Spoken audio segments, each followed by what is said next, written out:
నమస్కారం బీఆర్కే భక్తి ప్రేక్షకులందరికీ స్వాగతం. నేను మానస. ఈ రోజు మనతో పాటు ఉన్నారు ప్రముఖ ఆధ్యాత్మికవేత్త, జ్యోతిష పండితులు బ్రహ్మశ్రీ గోనుగుంట్ల సురేష్ బాబు గారు ఉన్నారు. గురుగారిని అడిగి అక్షయ తృతీయ తర్వాత మనకు 12 రాశుల వారికి ఎలా ఉండబోతుందో అడిగి తెలుసుకుందాం.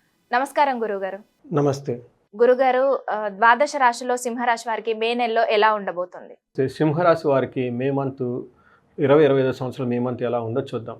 ఫస్ట్ మే మంత్ కనుక విశిష్టత మనం ఫస్ట్ తెలుసుకుంటే, ఇది మనకి వైశాఖ మాసము చతుర్దశి నుంచి స్టార్ట్ అవుతూ ఉంది.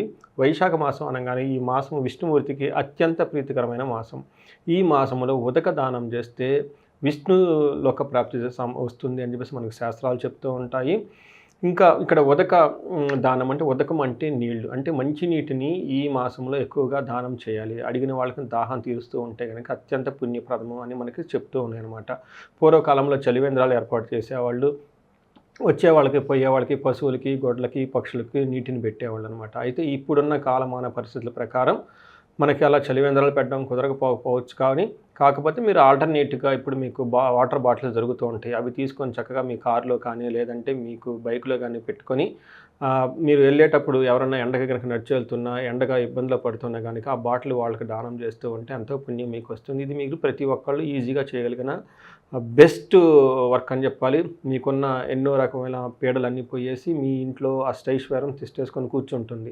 ఎందుకు అంటే, మానవ సేవయే మాధవ సేవ అని మనకు చెప్తూ ఉంటారు. కాబట్టి ఇలా దాహం కనుక తీర్చగలిగితే మనుషులకు సేవ చేసినట్లు. ఎక్కడైతే మనుషులకు సేవ చేస్తామో అది సాక్షాత్తు మానవుడికి మానవ సేవయే మాధవ సేవ అంటారు. కాబట్టి మాధవుడికి చేసినట్లు. ఎక్కడైతే మాధవుడికి సేవ చేస్తామో మాధవుడి దగ్గరే లక్ష్మీనారాయణుడు, లక్ష్మీదేవి ఉంటుంది. కాబట్టి మీకు ఉన్న కర్మలన్నీ తొలగిపోయి ఐశ్వర్యం వచ్చే అవకాశం ఎక్కువగా ఉంటుంది. అందుకని ఈ మంత్లో మనకి ఇది కూడా సెలబ్రేట్ చేసుకుంటారు. అక్షయ తృతీయ కూడాను బంగారానికి సంబంధించి బంగారం కొనుక్కోవటం, వృద్ధి పొందే పనులు చేసుకోవడం చేస్తూ ఉంటారు. ఈ మాసంలో ఏ పుణ్య కార్యక్రమం చేసినా కానీ అది 1/10 మీకు ఎంతో వృద్ధి చెంది మీకు, మీ కుటుంబానికి ఎంతో శ్రేయస్కరంగా ఉంటుంది.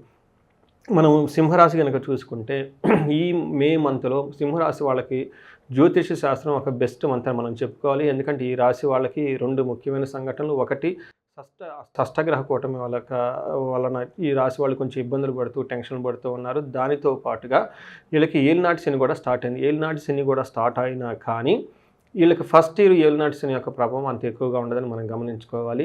ఈ మంత్లో ఈ రాశిలో ఉన్న నక్షత్రాలు మనం ఫస్ట్ చూద్దాం. ఇందులో వచ్చేటప్పటికి ఫస్ట్ మఖ 1, 2, 3, 4 పాదాలు, ఉత్తర 1, 2, 3, పొబ్బ 1, 2, 3, 4 పాదాలు, ఉత్తర ఫస్ట్ పాదం అంతా మనకి ఈ రాశిలో ఉంటారు. అంతేకాకుండా ఈ రాశిలో పేరు బలం ప్రకారంగా మనం చూసుకుంటే, వీళ్ళకి పేరు బలం కనుక మనం చూసుకుంటే వీళ్ళు మా, మీ, ము, మే, మో, టా, టీ, టు, టే అన్న అక్షరాలంతా కూడాను ఈ సింహరాశిలో ఉంటారు. అంతేకాకుండా గ్రహస్థితిని బట్టి మనం చూస్తే ఎలా ఉంది, ప్లానెట్ పొజిషన్ కాంబినేషన్ ఈ రాశి వాళ్ళకి ఎలా ఉందని కానీ మనం చూసుకుంటే, ఫస్ట్ సూర్యుని యొక్క సంచారం వృషభంలో, బుధుని సంచారం మేషంలో, శుక్రుని సంచారం మీనంలో, కుజుడు కర్కాటక రాశిలో ఉన్నారు. అంతేకాకుండా మే మంత్లో 2 ఇంపార్టెంట్ గ్రహాలు కూడా మారుతూ ఉన్నాయి. అది గురుగ్రహము, రాహుకేతులు. గురుగ్రహము, రాహుకేతులు ఇది చాలా లేటుగా మారుతూ ఉంటాయి. కాబట్టి వీటి యొక్క ప్రభావం అయితే ఇప్పుడు ఈ మే మంత్ ప్రకారం ఎలా ఉండబోతుందని కనుక మీరు ఒక ముక్కలు అడిగితే, ఈ మంత్ ఇప్పుడు దాకా పడిన ఈ టెన్షన్స్, బాధల నుంచి చాలా ఉపశమనం వచ్చేసి చాలా బాగుండే ఒక మంత్, ఒక బెస్ట్ మంత్ ఈ మే మంత్ అని మనం చెప్పుకోవాలి. ఏ ప్రకారంగా బాగుంటుందంటే, మనకి మహర్షులు ఏం చెప్తారంటే సూక్ష్మ గోచారం, లఘు గోచారం అని చెప్తారు. సూక్ష్మ గోచారం, లఘు గోచారం ప్రకారం కనుక చూస్తే ఈ సింహరాశి వాళ్ళకి ఎలా ఉంటుందంటే, వీళ్ళకి క్రియాఫలం, అవిఘ్నం, వ్యాధార్థి, సంపద అని మనకు చెప్తూ ఉంటారు. అంటే ఒక రకంగా మన సింపుల్ వర్డ్స్లో చెప్పుకోవాలంటే, ఏదైనా కనుక పని చేస్తే ఆ పనిలో అనుకూలంగా ఉండి, ఉత్సాహంగా ఉండి తగిన రిజల్ట్స్ వచ్చే అవకాశం ఎక్కువగా ఉంటుంది. ఆటంకాలు పెట్టేవాళ్ళు ఇప్పటిదాకా ఎవరైనా కనుక ఉంటే ఇక నుంచి మీకు ఆటంకాలు పెట్టేవాళ్ళు ఎవరు మీ దగ్గర ఉండరు. అంతేకాకుండా ఇప్పటిదాకా ఎవరైనా కనుక వ్యాధులతోటి, జబ్బులతోటి, అనారోగ్యంతో బాధపడుతూ ఉంటే ఈ మంత్లో వాళ్ళకి చాలా ఉపశమనం వస్తుంది. ఓవరాల్గా కనుక వస్తుంటే ఈ మంత్ వీళ్ళకి సంపదలు చాలా చక్కగా వచ్చే అవకాశం ఎక్కువగా ఉంది. మనం గ్రహం వైజ్ కనుక చూసుకుంటే, సూర్యుడు 10th హౌస్లో ఉండటం వల్ల చాలా యోగ్యతనిస్తాడు. అదేవిధంగా సూర్యుడు 4వ ఇంట్లో ఉండటం వల్ల కొంచెం ఇబ్బందులు పెట్టే సిచ్యువేషన్స్ కూడా ఉన్నాయి. మన సూర్యుడు వీళ్ళకి ఏ విధంగా అనుకూలాన్ని ఇస్తూ ఉంటారంటే, సూర్యుడు వీళ్ళకి 10వ ఇంట్లో ఉండటం వల్ల ప్రొఫెషన్ రిలేటెడ్ మ్యాటర్స్లో చాలా అనుకూలంగా ఉంటారు. 10వ ఇంట్లో సూర్యుడు ఉండటం వల్ల ఏమవుతుంది అంటే వీళ్ళకి అర్ధసిద్ధి, స్వధా ఆరోగ్యం, బంధుమిత్ర సమాగమ, రాజదర్శన సల్లాపౌ, సుసౌఖ్యం దశమే రవి అని చెప్పేసి మన మహర్షులు సంస్కృతంలో చెప్పారు. దాని యొక్క మీనింగ్ ఏంటంటే అర్ధసిద్ధి, వీళ్ళకి కావాల్సిన సంపదలన్నీ చక్కగా వచ్చేస్తూ ఉంటాయి. స్వధా ఆరోగ్యం, చక్కగా ఆరోగ్యంగా ఉంటారు. బంధుమిత్రులతో చక్కగా కలిసి కూర్చొని వాళ్ళకి కావాల్సిన పనులన్నీ చేసుకుంటూ ఉంటారు. రాజసల్లాపౌ అంటే ఇక్కడ రాజు అంటే ఎవరంటే మీ బాస్ కానివ్వండి, గవర్నమెంట్ అఫీషియల్స్ కానీ ఇలాంటి వాళ్ళతో కలిసి కూర్చొని చక్కగా మీకు కావాల్సిన విధంగా అన్ని పనులు అనుకూలంగా చేయించుకునే ఒక మంచి టైం అని మీరు చెప్పుకోవాలి. సుసౌఖ్యం, మంచి సౌఖ్యంగా ఉంటారు. అయితే ఇవన్నీ మనకి సూర్యుడు మీకు ఇచ్చే పాజిటివ్ సెన్స్ అంటే అనుకూల పరిస్థితులు అని చెప్పుకోవాలి. ప్రతికూల పరిస్థితులు అంటే నెగటివ్ ఫోర్సెస్ ఏ విధంగా ఉంటాయి అంటే మీకు ఇంటికి సంబంధించిన విషయాల్లో అంత కంఫర్టబుల్గా ఉండదు ఈ మంత్ అని మనం చెప్పుకోవాలి. అయితే వీళ్ళకి కుజుడు వీళ్ళకి మిక్స్డ్ రిజల్ట్ ఇస్తున్నారు. కుజుడిని మంగళగూడ అని అంటారు. వీళ్ళు 12th హౌస్లో ఉండి 3rd హౌస్ 7th హౌస్ని చూడటం వల్ల మిక్స్డ్ రిజల్ట్గా ఉంటుంది, మిశ్రమంగా ఉంటుందని మనం తెలుసుకోవాలి. ఫస్ట్ కనుక చూసుకుంటే కుజుడు వీళ్ళకి 12th హౌస్లో ఉండటం వల్ల ఏమవుతుందంటే ఫారిన్ వెళ్ళే వాళ్ళకి చాలా అనుకూలంగా ఉంటుంది. దేశాంతరాల్లో ఉండటము, రోగం వల్ల ఇబ్బందులు, శారీరానికి తర్వాత వ్యాధులు, ఖర్చులు ఎక్కువగా ఉండే అవకాశం ఎక్కువగా ఉంటుంది. కానీ ఇదే కుజుడు వీళ్ళకి అనుకూలంగా కూడా ఉన్నారు. 3rd హౌస్లో ఉండటం వల్ల ఏమవుతుందంటే ధనలాభము, ఆరోగ్యము, కోరుకునేవన్నీ పొందటము, బంగారు వస్తువులు, రియల్ ఎస్టేట్ రిలేటెడ్ వ్యవహారాల్లో చాలా అనుకూలంగా ఉంటుంది. అయితే కుజుడు వీళ్ళకి 7th హౌస్లో కూడా ఉండటంతో ఏమవుతుంది సోదరులతో వివాదము, భార్యతో మాట పట్టింపులు పడే అవకాశం ఎక్కువగా ఉంటుంది. ఇవన్నీ బేసికల్గా మీరు కనుక చూసుకుంటే ఇంటర్పర్సనల్ స్కిల్స్లో ఎక్కువగా చాలా మీరు బాగా బిల్డ్ చేసుకొని వేరే వాళ్ళతో మాట్లాడేటప్పుడు చాలా ప్లాన్డ్గా సమయంగా మాట్లాడితే చాలా బాగుంటుంది. తర్వాత శుక్రుడు కనుక చూసుకుంటే వీళ్ళకి 8th హౌస్లో ఉండి 2nd హౌస్ని చూడటం వల్ల ఒక మంచి టైం శుక్రుడు మీకు బాగా యోగ్యతనిస్తూ ఉన్నారు. మీకు షష్టగ్రహం కూటమిలో అంత ఇబ్బందులు పడకుండా కాపాడిన గ్రహం ఏదైనా ఉందంటే అది శుక్రగ్రహమే అనుకోవాలి. శుక్రుడు వీళ్ళకి మీనరాశిలో ఉండి ఉచ్చ స్థానంలో ఉండటం వల్ల మీకు చాలా యోగ్యతను తీసుకొని వస్తూ ఉన్నారు. అది ఏ ప్రకారంగా అంటే మనం చూద్దాం. వీళ్ళకి ఏమని చెప్తున్నాడు దుఃఖనాశో మహాసౌఖ్యం, బంధుమిత్ర సమాగమ, రాజదర్శన మార్ధమాప్తి, భృగు రాష్ట్రమస్తే భృగునందనే అని. భృగునందనుడు అంటే శుక్రుడు కనుక వీళ్ళకి ఉండటం వల్ల ఏమవుతుంది అంటే దుఃఖనాశనం అంటే ఏదైనా కనుక విచారం ఉంటే అదంతా తగ్గిపోతూ ఉంటుంది. చక్కటి సౌఖ్యంగా ఉంటారు, బంధుమిత్రులతో కలిసి ఉంటారు. రాజదర్శనం అంటే మీకు హైఫై అఫీషియల్స్ని కలిసేసి లేదంటే గవర్నమెంట్ అఫీషియల్ని కలసం వీళ్ళ ద్వారా పొలిటీషియన్స్ కలవటం వల్ల మీకు చాలా అనుకూలమైన విషయం జరిగే అవకాశం ఎక్కువగా ఉంటుంది. ఇంతేకాకుండా 2nd దృష్టి ఉండటంలో టైమ్లీ గుడ్ మంచి ఫుడ్ తీసుకునే అవకాశం కూడా వీళ్ళకి ఎక్కువగా ఉందని మీరు గమనించుకోవాలి. సో ఇవన్నీ మనకు 3 గ్రహాలు ఏ విధంగా మీకు ఉపయోగపడుతున్నాయి అనే విధంగా మనం చూసుకుంటే దీనితో పాటు మనం నక్షత్రం ప్రకారం కనుక